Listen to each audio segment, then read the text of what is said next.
Hey, this is Gina Grad. Hi, this is Teresa Strasser. Hi, everyone. This is Mike Errico. Hey there. This is Casey Cavalier. I'm Rocky Rose. And you are listening to The Jay Franzi Show. Lucky you.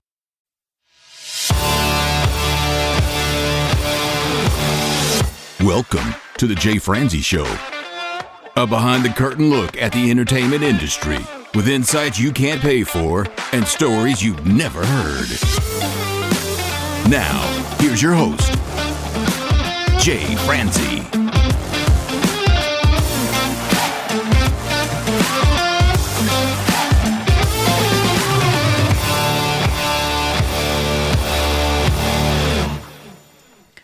Well, hello, and welcome to the show. I am Jay Franzi, and this is your backstage pass to the music industry. This week, we get to talk with an amazing guitarist. We get to talk with Celinda Chang. We'll talk to her about her role in Pinktastic Plastixx, her role in Unpolished, and, well, her role in Hollywood Apocalypse. Now, Celinda, she is not only an amazing musician, but she is an amazing person, and I can't wait to talk with her tonight. So if you would like to join in, comment, or fire off any questions, please head over to jfranzi.com. Now, let's get started. Let's jump into it. Let's just get a little bit of background before we get into one of the 40 bands that you play in. So can you tell me how music came into your life to start? Sure, yeah. So I've been playing music in general for most of my life, but guitar I've only been playing for about 3-4 years at this point. Let's see, my main instrument for the longest time was the cello, and I played that throughout grade school, so 6th through 12th grade, just in public school, never took any private lessons or anything, but no one in my family is really a musician. My dad played a little bit of guitar here and there, but it wasn't really like a thing we were pushed into as kids. But I remember going into middle school when they were like, you need to pick an elective, pick a class. And I was like, well, I kind of want to learn an instrument. And I remember seeing like an orchestra play on TV and people playing these cool like violins and violas and cellos and whatnot. And I was like, I want to play the cello because at that point I was a really small kid. And I was like, it'd be funny if I played an instrument that was like my size / bigger. So of course, naturally, I was like, yeah, cello. But it also has a lovely sound. Everyone loves the timbre of the cello. And so I did that for a good amount of time. But after some point, I always really loved rock and punk and metal and those types of genres. And cello isn't necessarily the most typical conductor of those types of genres. So even as a teenager, I kind of wanted to play guitar, play bass, but just never really had enough time, energy, motivation to do it. I was a really busy student, did a lot of sports, things like that. So it wasn't actually until after I graduated college and had started my first full-time job, I'd moved across the country for it. So I'm based and from Los Angeles, but had moved to DC for this job. And it was in the middle of the pandemic. So because I graduated in 2020. And so there was really nothing to do. And I was starting to get really like lonely, homesick, depressed, all that fun stuff when you can't really do anything. And I just had too much free time on my hands. And I was like, you know what I've always wanted to do? I kind of always wanted to play the guitar. So I had a little adult money. I went and got myself a guitar, started teaching myself how to play. And at some point, we moved back home to LA, and now I get to play guitar all the time with a lot of bands all over LA, and I love it. You mentioned graduating from college in 2020. What did you graduate with a degree in? Yeah, so I went to Tulane University, and I had a double major in Asian Studies and Health and Wellness, and a double minor in Japanese and Management. All right. So as an Irish person, you went for Asian studies and Japanese. Exactly. Yeah. You also mentioned in there that it brought you to DC. So what was the job that brought you to DC? Yeah. So and I'm still in this position, but I work in finance for the federal government, specifically Homeland Security, and within that, CBP, Customs and Border Protection. I got this job because I studied abroad in my junior year of college, and one of the scholarships that I had gotten there was a government-sponsored scholarship. It's called the Boren Award. It's a really awesome thing. It's sponsored by the Department of Defense, and so one of the stipulations to this scholarship is that you complete a service requirement. You work for the federal government after you graduate, and so they don't necessarily like land you a job. You still have to find it on your own. You get connections and networking and special hiring authorities and things like that, but you still have to find yourself this job. And so that's how I got my federal government job in DC. Very, very cool. So you're a little smart, so you can not only play multiple instruments in multiple bands, but you also obviously have a high-level career. That's pretty impressive. But you mentioned playing in bands, so that's why we're here tonight. So let's go ahead and just jump into that. The band that I know you from is Pinktastic Plastixx. So can you tell me how that came about? For sure, yeah.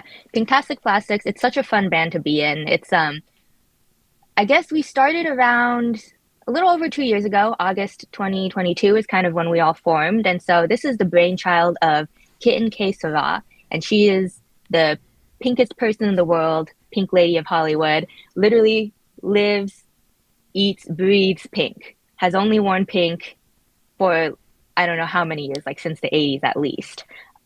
And so she has her own kind of solo singing career for a while. She moved to Hollywood to pursue that, but got sidetracked with like, acting and influencer kind of things, but decided that she really wanted a full band.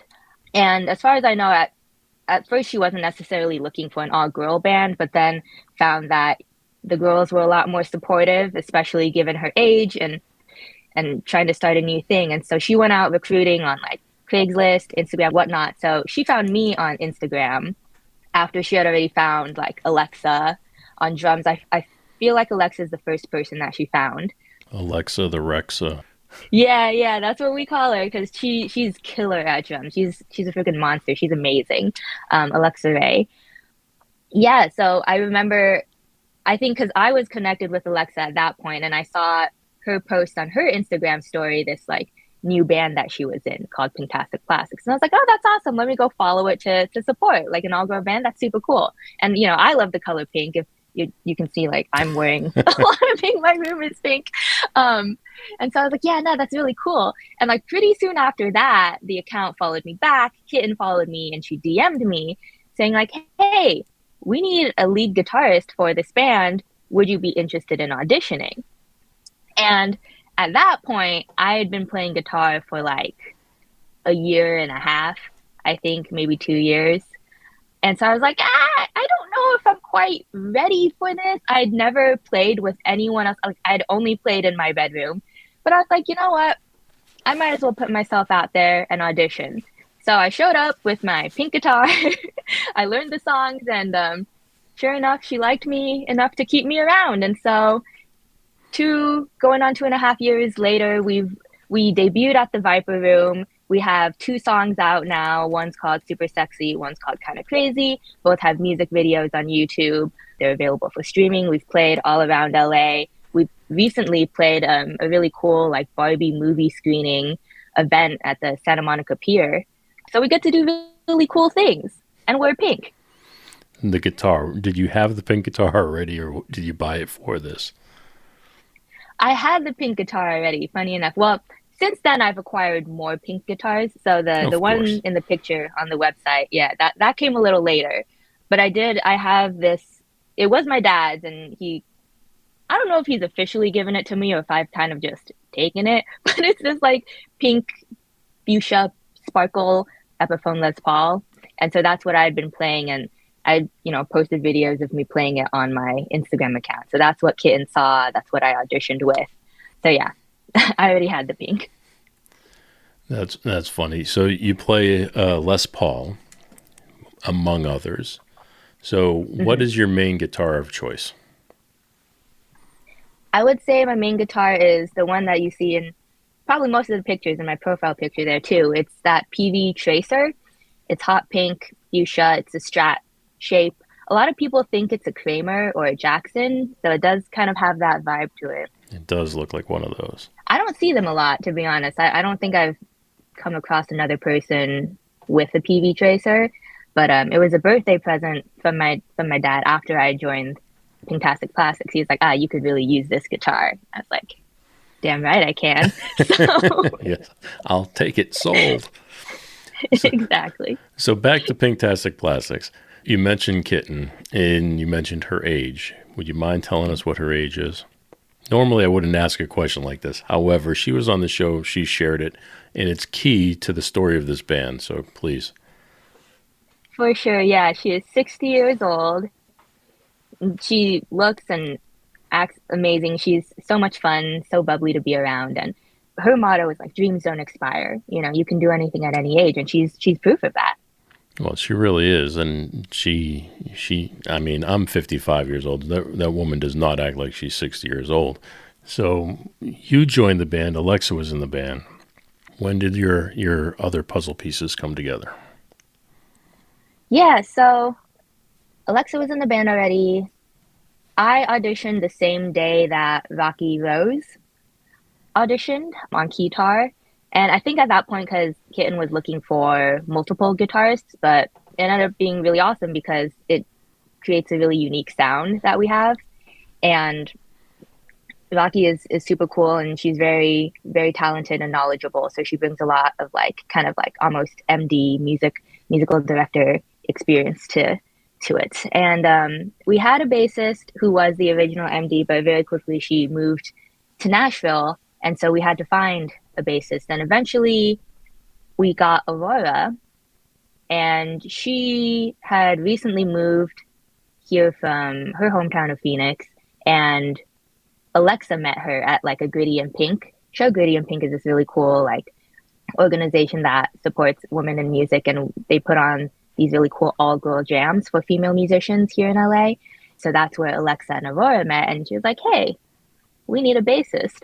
And then she's like, yeah, I love Pink. I love the Barbie vibe. And that's where she hopped in. And just because, Aurora and Rocky are out being super cool and touring for people, national acts all over. Rocky's out there with Cyndi Lauper, and Aurora's with Ashley Wineland. And so they're doing really awesome things. So we've had to have some, lineup changes here and there. And of course, I think they're always welcome back when they're back in town. But most recently, we've had Rihanna Hisako join us on guitar, and Meredith McMullen on bass. So really excited to see what we do with them as well. You mentioned the Barbie vibe. You guys are known for a style that we call Barbie core. So can you kind of describe what that is? I feel like it's a little tough to describe exactly what Barbie core is, but a lot of pink, a lot of kind of plasticky. I mean, that's literally the band name, Pinktastic Plastixx. So that I'm not sure that helps a lot. But if you think of a Barbie doll and what she's wearing, or if you've seen the Barbie movie and the styles that the different Barbies wear, it's kind of like that. It's very fashionable, almost like character like. But the cool thing about the band too is that we all kind of dress ourselves. The band, of course, pink, but she also lets us wear white and black. So those are the official band colors, pink, white, and black. And so we each kind of bring our own little spin to it, because we're all different people and we all have different aesthetics. So you go to a store and you see different types of Barbie dolls. That's kind of what we do. But it's a lot of fun to dress up for shows and photo shoots and things like that, especially if Kitten has a concept. If you've seen our music video for Kinda Crazy, we were all in nurse outfits and things like that. She was in a straight jacket. She was. Pretty awesome. Well, the other thing you mentioned in there is the guitar player, Rocky Rose. Well, you guys have a lot more in common than just music, too, because you're both very acrobatic when you're on stage. So how did you guys find out that you're both acrobatic enough to be doing the things that you guys do on stage? For sure. Well, I feel even before joining the band and meeting Rocky in person, I've seen her and our friend Ariel. They're both former gymnast, cheerleader, acrobat. And I've seen them do like crazy tricks just from like videos on Instagram of like hanging upside down, doing like cartwheels and walkovers and, you know, splits and stuff like that together. And so I don't even remember how it came up at some point, but I think Rocky's like, yeah, like, you know, if we do the splits or whatever. And I was like, oh yeah, like I can do the splits. Like this? You mean like this? Yeah. Because I used to do gymnastics and synchronized swimming. So a lot of this comes naturally to me as well, especially when she was kind of like teaching me about stage presence and things like that. She's like, well, here's a cool thing we can do. Why don't we just like drop in splits? And so it's not necessarily like planned. We just kind of like look at each other on stage and nod, or like I see her going into the split or she sees me do it, and like we just kind of both do it together kind of thing. But it was probably just something from very early on where we were like, just, hey, that's so cool that you can do that. And she's like, yeah, why don't we just do it all the time? Well, there's more to it than that. I mean, you do the splits, but I mean, you're playing while you're doing this stuff, and you actually basically do a full-blown back bend while you're performing, and you're able to continue to play. I could barely handle playing an instrument when I'm standing perfectly straight or sitting in a chair. And you guys are doing it while you're doing all these tricks. It's very, very impressive. I don't know how you do it, but that's all right. So let's move on to Aurora. You guys all seem to play in other bands. I was just talking about this on one of our previous shows, where when I grew up, you played in one band and that was like your family, and it would be, you know, looked upon as bad if you went to play with another band. Almost like you're cheating on the original band. Nowadays, it seems like people play with multiple bands and it's just accepted. So how do you handle that when it comes to when it comes to this band? How do you handle it when you have other things come up? Yeah, I mean, like you mentioned, I think almost every single one of us play in different bands, different projects. So I feel like we all kind of understand it and just kind of work around each other's schedules. And, you know, we try to support each other's other projects too. Sure. It's really exciting what everyone's doing, just like on a personal level, right? Like being able to be out on tour, right, for Aurora and Rocky is super awesome. Alexa, she's also been on tour and has had like really cool opportunities and whatnot. So we really just, you know, see what we can do, and we're still around, so I guess it's kind of worked for us so far. Well, I mentioned Aurora. I want to touch base, but you mentioned Rocky being out with Cyndi Lauper. Aurora's also out. She's out with a country band. What's the country band's name? The artist, her name is Ashley Wineland. And I hadn't heard of her before. Aurora was like, you guys, I got this really cool opportunity. But I see her videos on Instagram, and they're really kicking ass. And like, they're out for like long periods of time and just rocking. Yeah, no, she seems to be having a lot of fun. They both seem to be having a lot of fun out there for sure. Obviously, Rocky out with Cyndi Lauper. She's posting these videos where that girl's having the time of her life right now. But Aurora, it's like that band seems to be a tight unit as well. And they seem to be out having a good time and playing all these pretty cool venues. And it's just fun. It just looks fun. I enjoy following you guys. So let's go ahead and move on. Like I said, you play in multiple bands. So why don't we move to the next one? Let's talk about Unpolished. Sure, yeah. So Unpolished is a fun one. This is my most recent endeavor, I suppose. So basically, I had met our singer, Mary, at the Rainbow, which is a venue here in LA on the Sunset Strip. And she had just been out for a night on the town, and I was playing with the other band that I guess we'll get to eventually, Hollywood Apocalypse. And so too many bands. I know. I had at that point that was like my second show with Hollywood Apocalypse, and I had just been filling in on bass at that point. And so I was at the show, I was just playing, and Mary and her friend were there. And from what I hear is that, first of all, they're really excited to see a female musician in the mix, right? They're like, yeah, that's a girl who's playing, yay. And then they saw me do the splits while I was playing bass, and they're like, okay, we have to talk to her after the show and be her friend. So they come up to me after the show, and they're like, oh, like, that was really cool. What's your name? Things like that. And so we just connect on Instagram. And at that point, Mary had other people that she was trying to start a band with. And she's like, yeah, we kind of have an all-girl band going on. And I was like, oh, that's super awesome. Like, I'd love to keep in touch and, you know, support when you guys start playing and stuff. And she's like, yeah, totally. And so a couple months later, I think she messaged me like, hey, my band kind of fell apart. I'm kind of sad about it. And I was like, well, you know, if you ever need a guitarist, just hit me up. I'm down to play all the time. And so she's like, yeah, cool. Well, I kind of want to play this little acoustic show and just like a fun little backyard thing. She had some songs, and so originally it was just like me backing her on the acoustic guitar and her getting to sing her songs. And I was like, cool, okay, sick. And then I randomly get a message from a promoter, and I get like random DMs all the time about like different things, like show opportunities for the band, or just like if people are looking for a guitarist to hire, like a lot of solo artists and things like that. And so she was like, hey, are you free for this show in April? And this was like January, I think, of this year.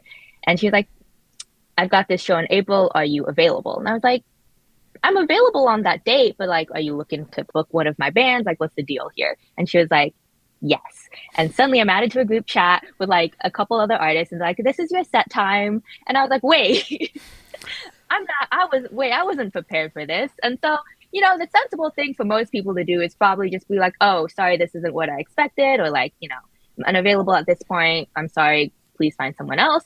But me, of course, I was like, I gotta go find someone to fill this slot. And so I asked Pinktastic Plastixx, unavailable, and it was also a little far away. So, you know, it wasn't mostly like, she wanted it to be all like female fronted at least. So I couldn't ask Hollywood Apocalypse. And so I was like, hey, Mary, I know we haven't even played this acoustic show yet, but is this something you would be down to do? We could probably just do like the same thing. And she was like, oh yeah, no, I'd totally be down. But like, just so you know, like I like rock songs and like writing rock songs. So like we could totally, if we could find a band or something, we could do that. And I was like, okay, bet. So she was like, I know a bassist just from when she was recruiting band members from the past. I was like, well, I have this really awesome drummer friend. Her name's Jasmine Day.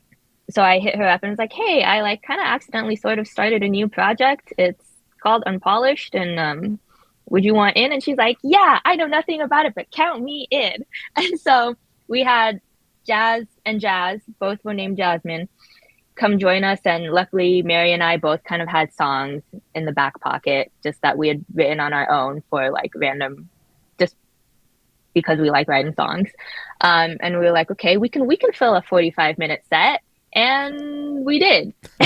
So we played our first show in April, and then since then we've just kind of been going even crazier with it. We have 3 songs out now. We're going back into the studio and gonna do some more. We've got some cool music videos. We've been playing a lot of shows around LA, and so yeah, this project is close to my heart, let's just say. All right, so the style of music is different than what we were just discussing with Pinktastic Plastixx. This is definitely more of a harder feel to it, which goes back to what you described growing up listening to rock and hard rock music. So before we dive deep into the band and the style itself, can you give me just 1 or 2 of your influences from that area? I'm a huge My Chemical Romance fan. So a lot of that, and I think a lot of that does show in our music, technique-wise and songwriting-wise. So like Ray Toro is definitely a huge guitar influence of mine. And I also, Nuno Betancourt from Extreme is also one of my guitar influences. And then Def Leppard in general, just because my dad really listened to a lot of that. So I heard a lot of that growing up. I like the original Def Leppard stuff. The newer stuff is not my favorite, but I like the start of it all. But Extreme, oh my Lord, they are a great band. That is one of the best bands most underrated band. I mean, definitely. All right. So you get this band, you're in your element, let's say, and you're doing rock music. So you mentioned you had some songs and she had some songs. So how do we get these songs together, and what's the collaboration process to move forward? For sure. Yeah. So let's see, where do I start? A lot of these songs, again, I just kind of, we just both kind of had sitting there, like just random ideas. And I think the both of us and everyone in the band is always just like constantly coming up with ideas. But for these ones in particular, like if we talk about the 3 songs that are out currently, Holly Baby, which is the first song that we put out, is kind of unique in the sense that like Mary had this vocal melody and the lyrics. She had that for a long time, but she was like, I cannot for the life of me figure out what a good chord progression for this would be. She's like, is that something you could do? And I was like, yeah, totally. Just send it over. And so she sent it to me and I was like, oh yeah. Like, how about this? And she was like, dude, you did that in like 2 seconds and I like couldn't figure it out. And I was like, well, that's what I'm here for, right? So that was really cool.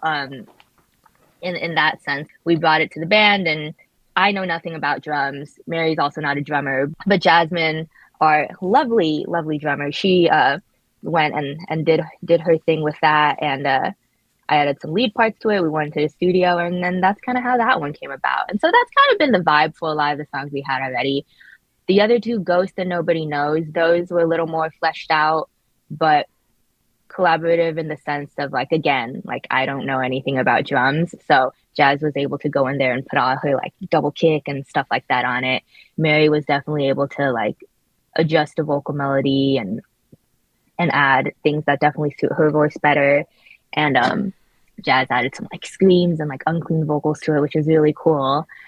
Going forward, I think a lot of our songs are kind of going to be like the Holly Baby type of collaboration, where it's like someone comes up with the idea and then we come together and be like, okay, well, what else can we do with this? Or like a lot of times Mary will come up with a melody but not have anything besides that, or I'll come up with like a riff or something or a chord progression and be like, I don't really know what to put on this vocally, or like melody wise. And Mary's like, okay, I got some ideas.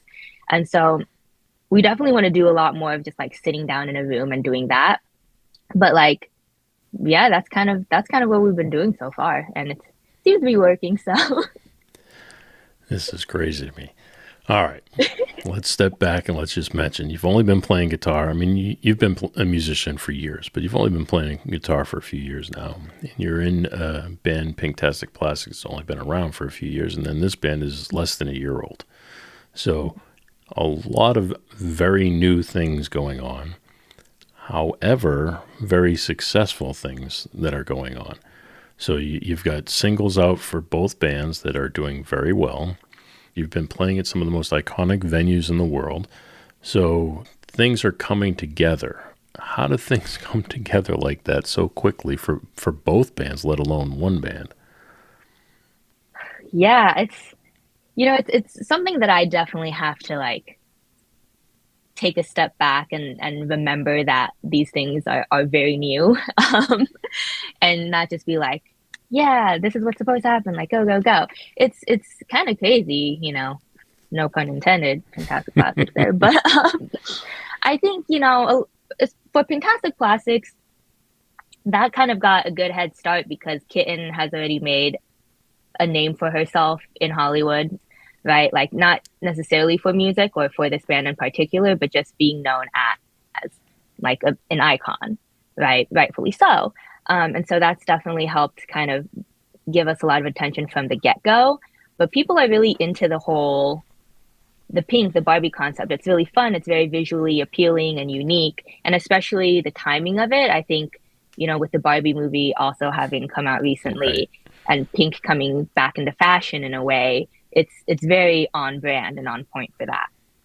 In terms of Unpolished, I feel it's that one to me it's even more insane because like not to be like we didn't expect this to be a thing, but like again, the way I kind of phrase it is I kind of like stumbled upon it, like I accidentally met Mary and we kind of just accidentally started this band. And it's one of those like dreams of ours that like we're all very passionate about, so we put ourselves into it and just like serendipitously found each other and found these kind of like-minded people to play music with, and we're all very passionate and very hardworking, and I think it all works very well together. And they're kind of opposite bands. You got the pink band and then the black band. Exactly. It's pretty funny. All right. So you've got these two bands that are very, very successful, and they're definitely on the right track for sure. You also have the singles out. So let's start with the singles. And did you have a known producer going into these for either of the bands? So for Pinktastic Plastixx, for both of the singles that we've worked on so far, and there's another that we were in the studio for recently that hasn't been released yet, we worked with Wes Styles. He's a friend also of Rocky Rose's, because she has all the connections and all the industry folks. And so he was really awesome with that. And so that's, when Kitten was like, hey, we should record. Does anyone have anyone? She was like, we should go with this guy. So that's what we did for that one. And we've been working with him. For Unpolished, that was a little more of a, who should we work for? Let's see who we know. And so for the first song that we did, for Holly Baby, we worked with Trey Nixon. And he is the singer of a band called the Band 3 that Jasmine was a part of until recently. And so he's a producer, mix mastering engineer. And so he's like, yeah, I can do that song for you for sure. And so we recorded with him. And then after that, we also have a friend of ours. His name is Tom Chandler. And then another friend of ours, Jasmine Crow. So there's a lot of Jasmines in Unpolished. And so we kind of hit them up because they've done work with a lot of our friends and are super talented at what they do. And so that's who we've been working with for the next two singles that we had, Ghost and Nobody Knows. And then going forward, we are also still continuing to work with them. All right. So what kind of studios are you going into?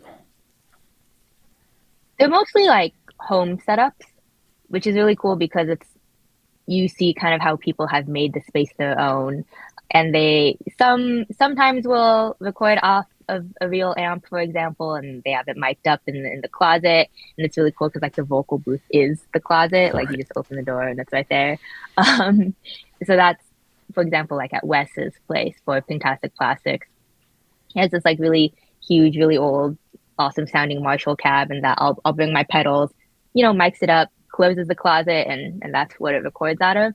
With Tom, for example, though, like we still hook it up to the pedals, but we found a lot of success in just like simulators or like a combination of both. I think in the case of Holly Baby, when we worked with Trey, vocally, Jasmine Crow has like a really cool little garage studio set up. And so she's like, converted a spot to be a vocal booth because she's an amazing vocalist and producer herself. And so she has a really awesome little space that she's made for herself. So it's definitely like a cozy, homey vibe. I haven't recorded in I think for Hollywood Pops we did go to like a quote unquote proper studio, that like A commercial people rent facility. out and whatnot. Yeah, exactly. But for the most part, we've just been kind of like, DIY in it. So in a sense. All right. Well, you mentioned Hollywood Apocalypse again, so let's go ahead and talk about them. How did that come about? Yeah, so I think I met Ivan, the singer, because he might have been playing like an acoustic set downstairs at the Viper Room. Like he's always on the Sunset Strip and all around Hollywood, hence the name Hollywood Apocalypse, I suppose. So the night that Pinktastic Plastixx, we had our debut show at the Viper Room, I think he was also playing a set downstairs, or was at least just at the club.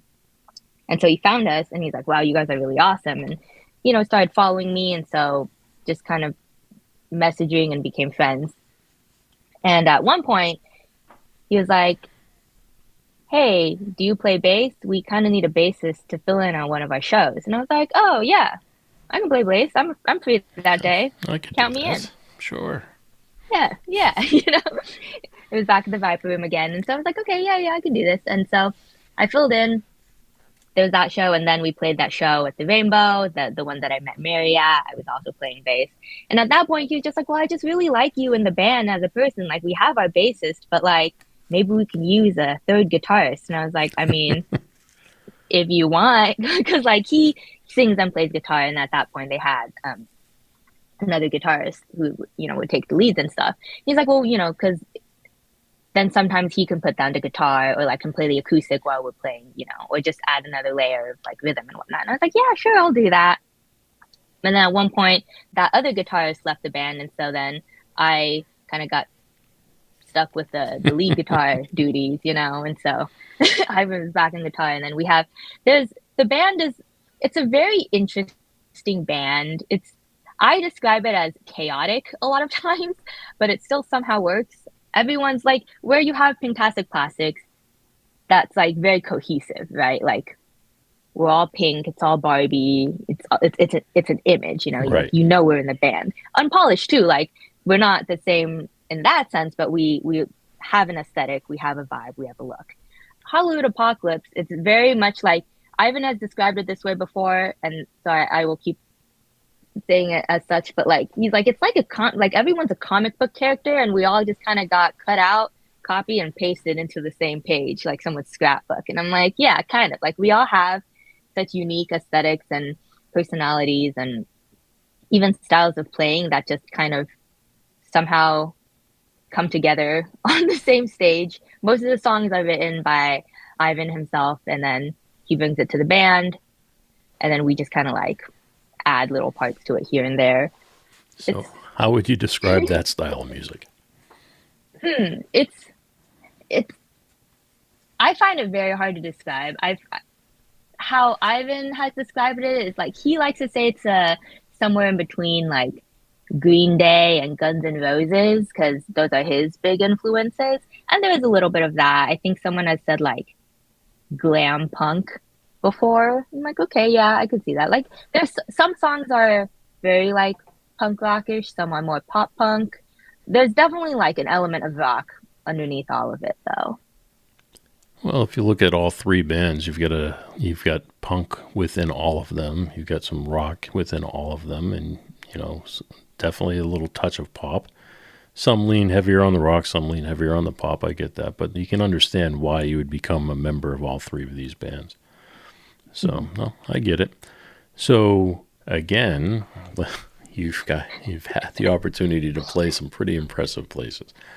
So let's talk about the Viper Room. The first time you ever played the Viper Room, what did that feel like to you? Yeah, well, that Viper Room show, that was our debut show for Pinktastic Plastixx, was actually my very first show ever. Yeah, why not? Yeah, exactly.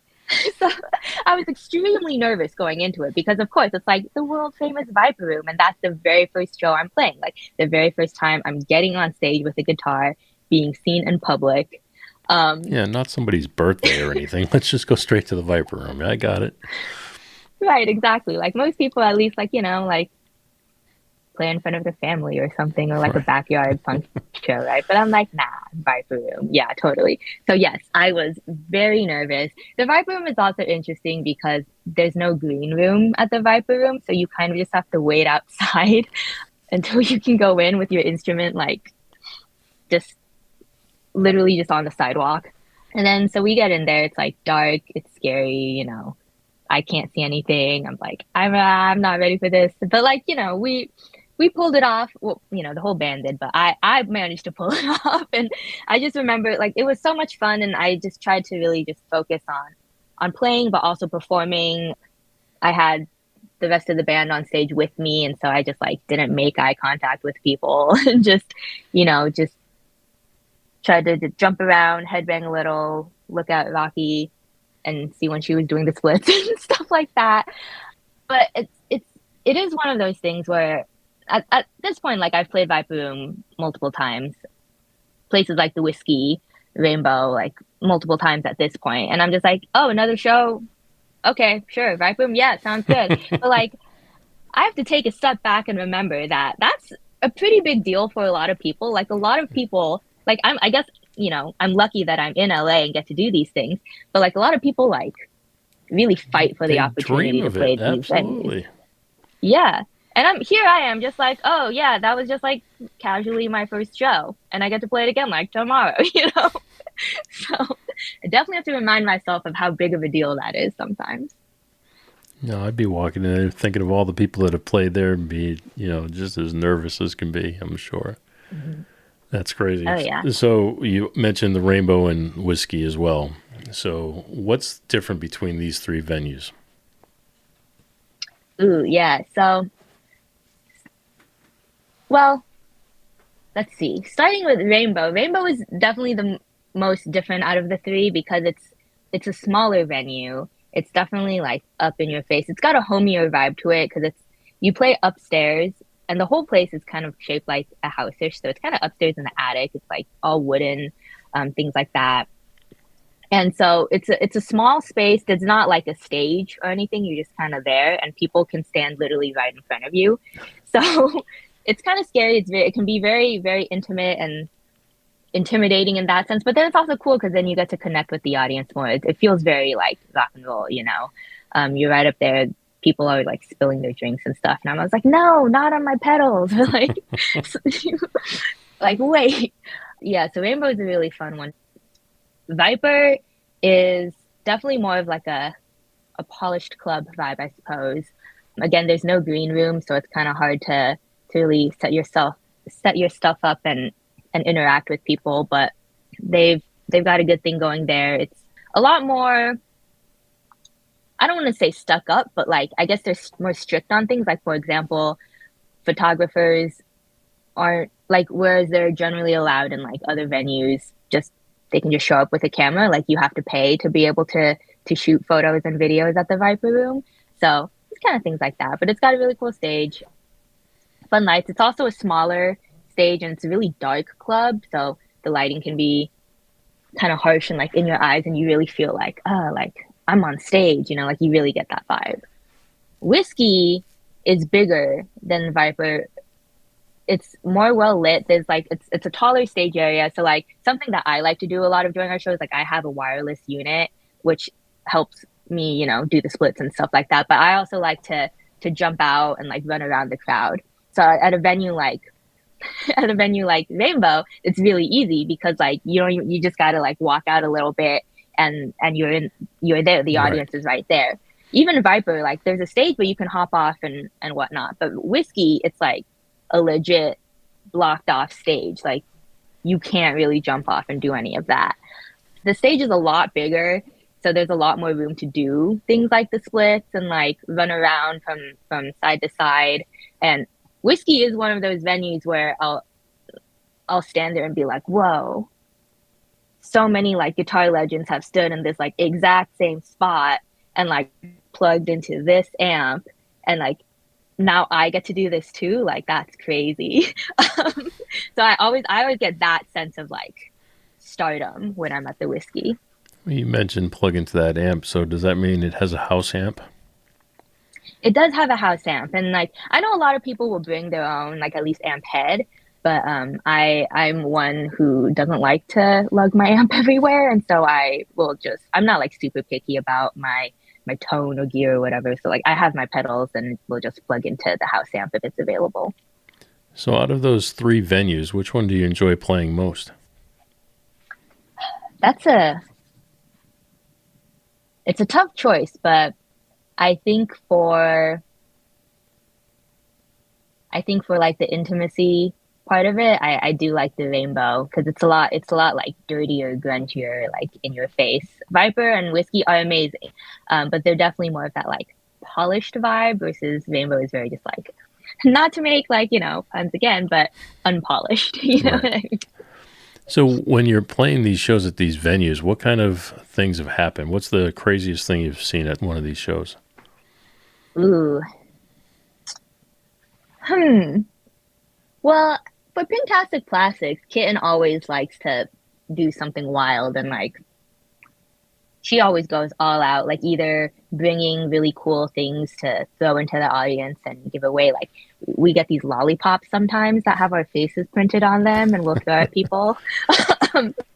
Last time she brought these like inflatable guitars that like floaties that you put in the pool that we use for a photo shoot. So she gave them out to the crowd, and like during one of the songs, everyone was like pretending to play it, and it was super fun. So one of the craziest things that she's done though is like, I don't know if it was our last Whiskey show or the one before that, but like because Kinda Crazy had come out recently, I guess, and we had the whole, like nurses insane asylum theme going on. She got people to dress up as like orderlies, right? And she was in her straight jacket, and then like people like we started playing on stage. Everyone's like, "What's going on? I don't know." And she just comes like through the crowd, being dragged and like acting insane and stuff. So that's been pretty awesome. It wasn't at a show that we were playing, but at Rainbow, I did witness someone get like punched in the face from like moshing too hard. You know, fun little things like that. Yeah, that probably wasn't the Pinktastic Plastixx show for sure. It was not. So what about with the other band? For sure. Well, we always try to bring our A game with Unpolished as well. And like, you know, for knock on wood, no like injuries or anything wild accidents have happened or anything like that. But you do realize most bands don't even think about having injuries when they're on stage, right? Okay, just throwing that out there. You know, the fact that you have to think about that and point that out is kind of crazy within itself. But go ahead, please.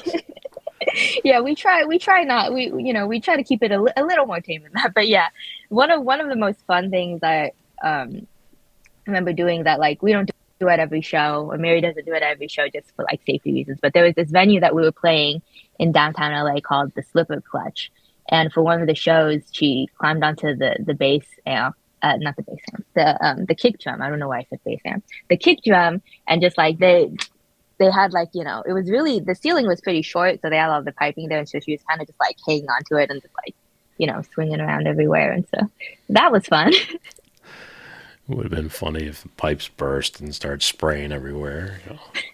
Fantastic. Right, that would have been punk as heck. It would have been pretty cool. So with all these bands playing, and you know, you're in the studio, you're playing these shows, do you guys ever have time to rehearse? Yeah, we do. We try to. None of the bands that I'm in really have like a regular rehearsal schedule. We kind of just set up a rehearsal when we need it. So it's like usually before a show, we'll be like, you know, of course, practice on your own. This will be the set list, especially for like Pinktastic Plastixx. Kitten will send us a set list, and then for Unpolished, like we have Mary. We'll decide on what covers we want to play, and then Mary will do a really cool set list with like transition ideas and things like that. And then Ivan will also just for Hollywood Apocalypse send us what he thinks we should play. And then we're like, okay, we'll practice it on our own. When can we meet before the show? And try to set up at least one, if not two, rehearsals. But I feel like because everyone's super busy between like work and multiple bands and things like that, that it is hard to set like a regular weekly practice schedule. So a lot of it is dependent on like putting in the work yourself and then just tightening things up when we get together. But luckily for all three bands, we've been playing mostly our same original songs and things like that. So we're a lot more used to, you know, what we're supposed to do. And so luckily there's nothing complicated when we get into rehearsal usually, but yeah. But yeah. All right. Well, we do this thing here we call Unsung Heroes, where we take a moment to shine the light on somebody's work behind the scenes or somebody who may have supported you along the way. Is there anybody that you would like to shine a little light on? Let's see.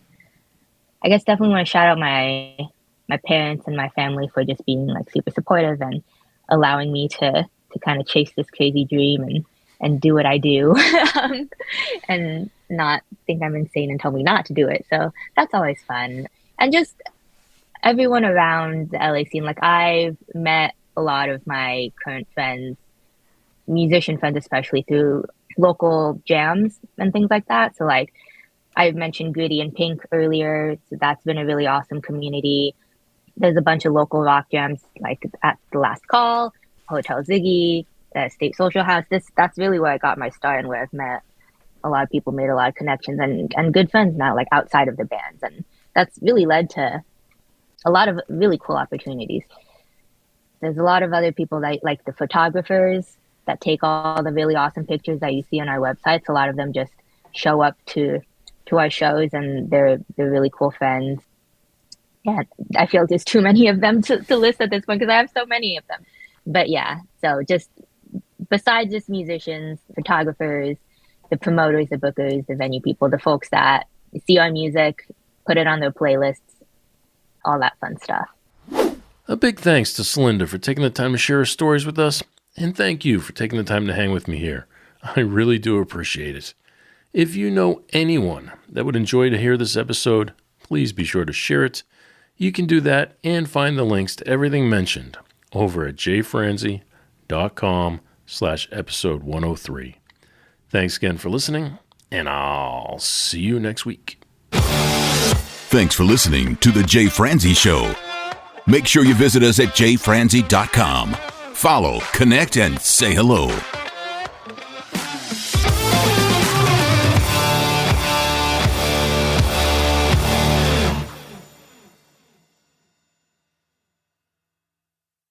This episode has been brought to you by VR Knives, your source for 100% custom knives made by a true rock star. So, if you're in the market for a new piece of art, reach out to VR Knives. 407-421-5528. 407-421-5528.